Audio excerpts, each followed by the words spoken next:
Hey everybody, Roxabox90 here with the official day 1 start of M15 spoilers coming from the mothership. This is technically our day 4 because we like to give spoilers ahead of time. But we have so much to go over today. Mythics, huge mythics, 2 of the Soul Cycle, and a whole bunch of other stuff. So let's just jump right in and get started. Soul of New Phyrexia, boom boom boom. Elish Norn decided that she needed to lend her headdress to this monster. Soul of New Phyrexia is 6 for a 6/6 artifact. Yes, they decided to make a 6 of in this cycle, not a 5 of, and it is gorgeous and glorious and awesome. Probably the best Phyrexian art I've seen since New Phyrexia. But it's fantastic. Trample 6/6, huge value because you can fit into any deck. 5 colorless, permanent you control, gain indestructible until end of turn. EDH Commander players, this card is for you. It's going to be expensive. Guys, the foil, if you get a foil of this foil is going to be crazy expensive. Doubly so because 5 exile it from your graveyard, permanents you control get indestructible on the turn, which means even if they somehow handle it and get into your graveyard, which they probably would just exile it because it's in EDH Commander and Cube, they just exile it, it's too powerful to let come back from the grave. But still, oh my goodness, it's just pure value, raw value, everything about it screams value. It's going to be expensive. It's going to be awesome. I love the design. Yeah, it's much better than the others we've seen. But we also have another one, Soul of Shandalar. This artwork, if you remember it, was from the PTQ playmat, which is interesting that it's here in M15, not in, even this is the Khan's Tarkir PTQ, and yet it's going to be in M15, the artwork. Interesting. 6 for a 6/6 first strike. It's not trample, but it can trade, or rather defeat, just about any of the other souls, which is cool. In its design, 5, 3 damage target player, and 3 damage to 1 target creature that player controls, and of course the same thing from the graveyard if you do it. Again, screaming value. This is exactly what Mono Red needs as a finisher. It may be what Red-Green monsters want as a finisher, but most of the time, Stormbright Dragon is so powerful, I don't think you even need it. In Limited, this card, and of course, all the souls are really good, but this card and this card are going to be, you know, just about always play it, pack up the game, guys. This card, it's the end of the world. That's pretty much how it's going to work. It reminds me very much, these power level reminds me much closer to the Titans than of the others we've seen. They're very, very strong cards, of course, and I'm sure they're going to see lots of play.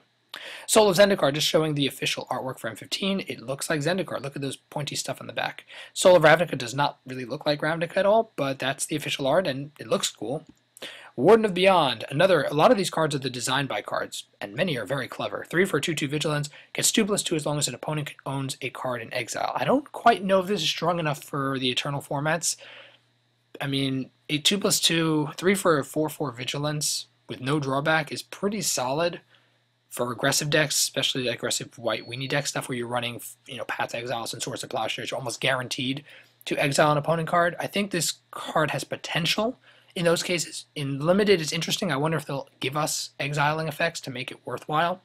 And otherwise, I can see it being a very strong cube card for aggressive decks. 3 for a 4/4 Vigilance with no drawback, very strong. I'm definitely going to try it out in my cube. Goblin Kaboom is 2 for a 1/2 Goblin Warrior. Every turn, you get a colorless artifact named Landmine. And that Landmine card is able to sacrifice itself for 1 and deals 2 damage to target attacking creature without flying. Then flip a coin.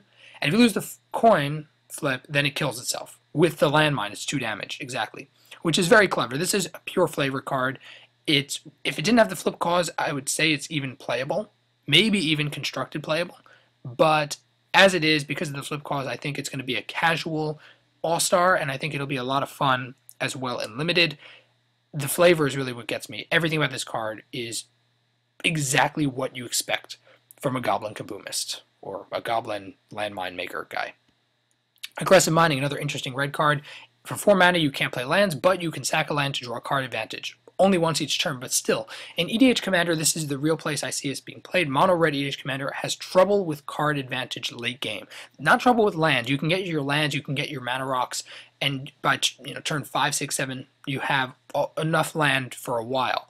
This card, I think, can substitute for card draw, and I think that's where the real place it's going to see play. Then we have Hot Soup, just confirming it. This is the official art. I like it has a flavor text. I kind of wish some of the others did. So far they don't. The design by gets kind of boring if it's just there on its own. Otherwise, I think it's an interesting card, probably going to be useful in certain Voltron builds, and it'll probably swing some games in Limited. That's really where I see it being awesome. Obnixilis, the Unshackled. 6 for a 4/4 flying, trample whenever an opponent searches his library. That player sacrifices a creature and loses 10. Oh my goodness. And whenever the creature dies, but that doesn't matter. Obnixilis had the other Obnixilis had that. That's third ability. Wow. I'm sorry, as an EDH Commander player, my head just exploded. And the fact that it's legendary, guys, I can guarantee almost complete 99% chance this guy is going to be banned as a commander. For 6 mana in mono black as your commander, being able to literally hose an entire multiplayer field from doing just about anything functional, he's going to receive huge hate and be, I have to say, since Griselbrand, and even after Griselbrand's been banned, I think he's probably the strongest commander in mono black. I'm sorry, he's just so powerful. And it's interesting because he hoses fetch lands. If they make more cards like this and then reprint the fetch lands, then it might not be so bad for standard environment. And they really want to reprint the fetch lands for the more eternal formats, not for standard, and it would make standard really dumb unless there are ways of really stopping fetch lands from being played. And this card is a start to that. This card is insane. It's ridiculous. I don't know what else I can say about it. Master Predicaments, or Unpredictable. Okay, never mind. That's pretty awful. 5 for a 4/4 flying. Whenever he does combat damage, you pick a card from your hand. Your opponent decides 4 or more casting cost. If they're wrong, you get to play for free. Very clever. Very interesting design. And it fits the Sphinx theme. In Limited, is absolutely a bonkers. 5 for a 4/4 flying is fantastic with that ability. Is crazy. EDH Commander, it may have some place. I don't know. It's a little unpredictable. But if you want to make a more out there deck, I think this card has potential. Chasm Skullcree we looked at, but the art is gorgeous. I wanted to show the official art. I think it's one of the best cards in multiple formats. It's just so strong, in my opinion, especially for Cube and EDH and Limited. I can go on. It's crazy. Gelareh, this is the official card with the art. Looks very nice. The polymorph ability is not 4, it's 3, which is really aggressively costed, I have to say. Definitely going to be worth trying out as a commander. I think it's very interesting. We already talked about it. But anyway, it's been confirmed with the 3 ability cost. Yisan, the Wandering Bard, is 3 for a 2/3. 3 mana, tap it, put a verse counter. Search your library for a creature card for mana cost equal to the number of verse counters and put the battlefield. This seems almost like a scalable birthing pod, but of course realize it's on a creature, and if the creature dies, you lose all the buildup of verse counters. That being said, if you have ways in EDH Commander to double counters, mess around with counters, I think this card is going to be very easy to break in terms of just consistent advantage. We've seen other cards like it, and I think it's really strong that way. It has potential in Limited, Constructed, maybe. I don't think it's quite there for Constructed, but EDH Commander and Limited and Cube by extension, I think this card has a lot of potential. And the last official card, Return to Ranks, X and 2 white with Convoke. Return X target creature cards with mana cost 2 or less from your graveyard to the battlefield. This card is very interesting advantage. I don't know if it's quite good enough, but for weenie decks that rely on lots of small creatures, I think this card with the Convoke element added to it, meaning you can pay for 2 and tap 2 creatures to work it, or more than that, I think it's a very interesting scalable effect. I don't quite know how to make it work well, though.